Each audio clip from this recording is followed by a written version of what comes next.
બુલેટિનની શરૂઆત કરીએ છીએ મહત્વના સમાચારથી। વકફ બિલને લઈને મોટી જાણકારી। રાષ્ટ્રપતિની મંજૂરી મળતા જ વકફ સુધારા બિલ કાયદો અમલમાં આવી ગયો છે। કેન્દ્રીય કેબિનેટ જળશક્તિ મંત્રી સી.આર. પાટીલે આ અંગેની માહિતી આપી છે। વકફ બિલની ઉપયોગિતાને લઈને સી.આર. પાટીલે નિવેદન આપ્યું છે। વકફ બિલ સર્વાનુમતે સંસદ રાજ્યસભામાં પાસ થઈ ગયું છે તેવું સી.આર. પાટીલે કહ્યું અને વધુમાં ઉમેર્યું કે વકફ બિલ મુદ્દે લોકોમાં અસમંજસ હતી, પરંતુ વકફનો કડવો અનુભવ સુરતમાં થયો હતો।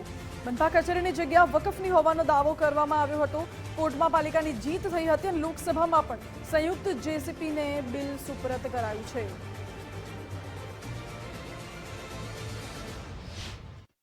વકફ બિલનો વકફની સત્તાનો એક કડવો અનુભવ એ આપણને સુરત શહેરમાં પણ થયો હતો। મહાનગરપાલિકાની જે બિલ્ડિંગ જે વર્ષોથી કોર્પોરેશનના વહીવટી ભવન તરીકે વપરાય છે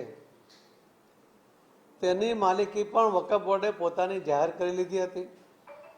એના માટે હાઈકોર્ટમાં લડાઈ લડવી પડી હતી અને ત્યાર પછી એમાં સુરત મહાનગરપાલિકાનો વિજય થયો હતો। પરંતુ આ રીતે કોઈ એક સંસ્થા કોઈની પણ પ્રોપર્ટી ઉપર પોતાનો માલિકી હક ગણાવી દે અને એ જગ્યા એ પ્રોપર્ટી એ બધું જ એ સંસ્થાની માલિકીનું થઈ જાય, આ તો યોગ્ય નહોતું અને એટલા માટે વકફ બિલ લાવવામાં આવ્યું।